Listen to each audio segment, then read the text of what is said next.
முகில் FM கேட்டுக்கொண்டிருப்பது அகிலம் 360.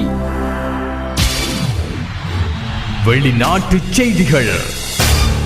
மலேசியாவின் ஏர்லைன்ஸ் நிறுவனத்துக்கு சொந்தமான MH370 விமானத்தின் பாகங்கள் ஆப்பிரிக்காவில் கண்டுபிடிக்கப்பட்டிருப்பதாக அமெரிக்க அதிகாரிகள் தெரிவித்துள்ளனர். கடந்த 2014ஆம் ஆண்டு மார்ச் மாதம் 8ஆம் தேதி 239 பயணிகளுடன் மலேசியாவிலிருந்து பீஜிங் நோக்கி சென்ற மலேசிய விமானம் ரேடாரிலிருந்து திடீரென்று மறைந்தது.